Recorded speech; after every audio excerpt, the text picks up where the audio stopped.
anti-capitalism. Hey everyone, I'm Andrew from Andrewism. Welcome to another episode of Positive Leftist News, where we bigging up all the folks around the world who are fighting the good fight and demonstrating the power of local and collective action in making a real difference. Brazil recognizes 6 new indigenous reserves. Brazilian President Lula da Silva has recognized and decreed 6 new indigenous reserves in which indigenous peoples will have exclusive use of natural resources, with mining banned and commercial farming and logging restricted within the territories. The previous president, Jair Bolsonaro, had increased mining in indigenous lands and deforestation in the Amazon rainforest.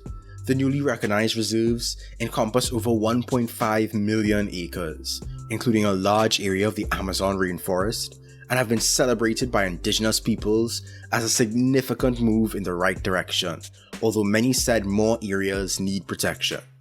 Lula publicly stated, "We are going to legalize indigenous lands. It is a process that takes a little while because it has to go through many hands. I don't want any indigenous territory to be left without demarcation during my government. That is the commitment I made to you." American attitudes shifting towards Palestine.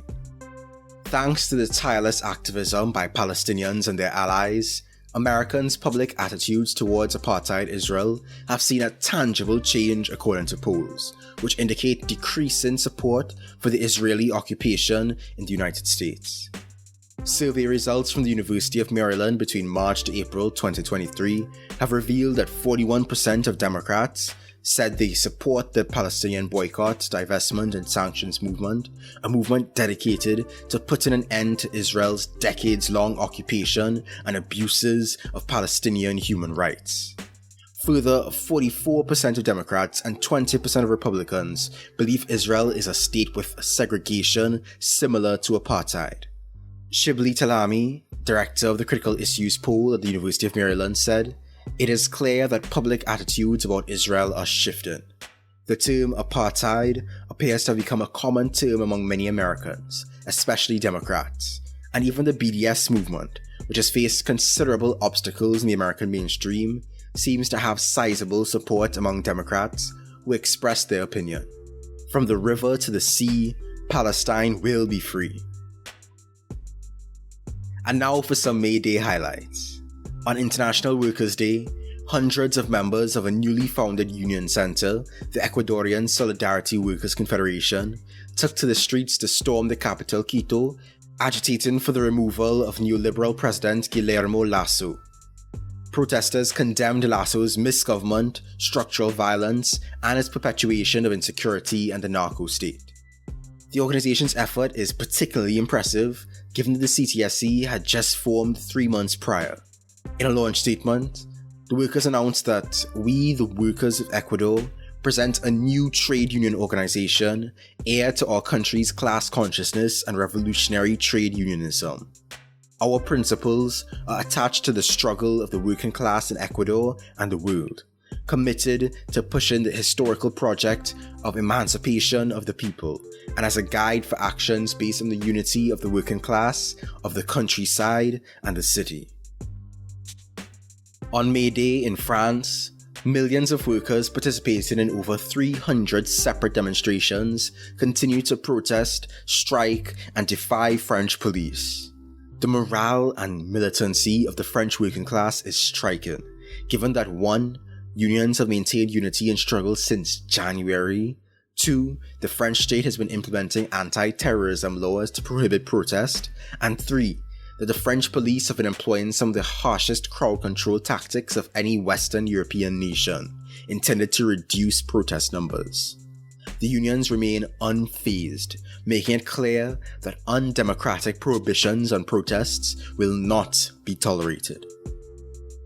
On May Day in South Africa, the National Union of Metal Workers of South Africa, or NUMSA, demanded an end to neoliberal policies and pushed for greater state intervention in the economy, the nationalization of key sectors, and an increased budget to shrink the economic crisis in the nation. NUMSA also condemned the government for entrenching the power of the capitalist elite instead of dismantling the colonial and apartheid structure of the economy. The Shack Dwellers movement Abalali Besmujundolo added, "If we want genuine freedom for the masses, we have to drive an agenda for the benefit of the working class. That includes, amongst others, the nationalization of land and minerals for the benefit of the majority. The working class will have to unite and fight once more for the work of the liberation movement to be completed." For May Day in Cuba, over 150 youth organizers from a variety of progressive organizations in the US traveled to Havana, Cuba to join in a 10-day solidarity brigade organized by the International People's Assembly. Organizers met with different sectors of Cuban society to bear witness to the plight of the Cuban people due to the US blockade and to hear about their experiences.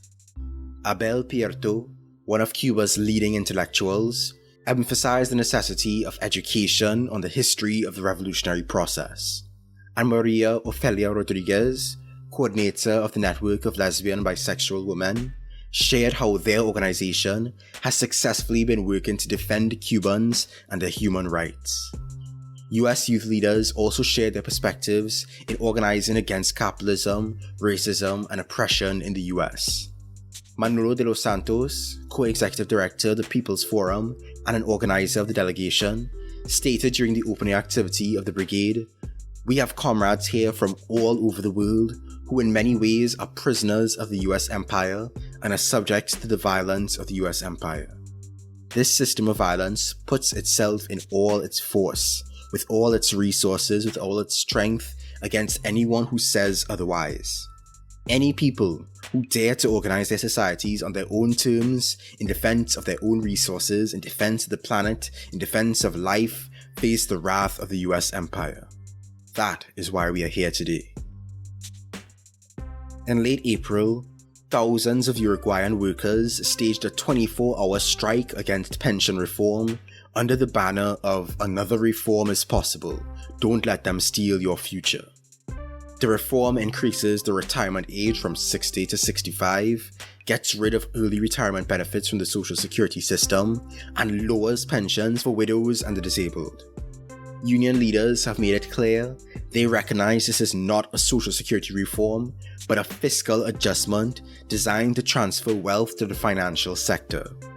Sergio Somaruga, member of the Executive Secretariat of the Inter-Union Plenary of Workers' National Convention of Workers, stated that the struggle continues and that the unions are open to engage in dialogue with the government. He warned that in case the reform is approved in the Congress, let's be very clear that it will face strong opposition from the trade union movement and the entire popular movement. All power to all the people in Uruguay. While the UK is in crisis over the skyrocketing cost of living, harsh austerity measures, and non-livable wages, the decision to stage an elaborate, costly £100 million coronation ceremony for Charles III has been widely scrutinised. In a poll by YouGov conducted in April, 51% of the respondents said that the coronation ceremony should not be a state-funded event. And on May 6th, hundreds of members of anti-monarchist and Republican groups gathered in various parts of the country to protest the coronation, raising banners saying "Not my king" and "Time for a republic." Journalist John White wrote in the Morning Star that Britain is humiliated, infantilized, and disgraced by its enduring tolerance of the monarchy. Any talk of progressive reform must include the abolition of this semi-feudal farce. April 24th marked the 50th anniversary of the founding of the National Democratic Front of the Philippines. Labeled a terrorist organization by the US-backed Marcos regime, the NDFP is made up of 18 organizations including communist guerrillas, indigenous rights groups, scientists, and artists. On the eve of the anniversary in Portland, Oregon, Portland's People Organizing of Philippine Solidarity, or POPs, hosted a celebratory gathering to commemorate half a century of people's struggle. The meeting featured singing and dancing, speeches, and recorded interviews with two leaders of Philippines' New People's Army who were murdered in August 2022. Dana Hutchins, a member of POPs, declared, For 50 years, NDFP has been working towards a just and lasting peace in which peasants can eat the food that they grow, in which land is not concentrated in the hands of a few rich families, but instead is collectively tended to, in which there is genuine democracy, in which no foreign power has military bases on Philippine soil, no foreign corporations extract resources from the land and water, no Filipino ever has to leave the country in search of a job to sustain themselves. A peace in which elders and peace advocates are not tortured and murdered on a regular basis by the government. This is the just peace that the Filipino people want. This is the just peace that Benito and Wilma Tayamzon gave their lives for.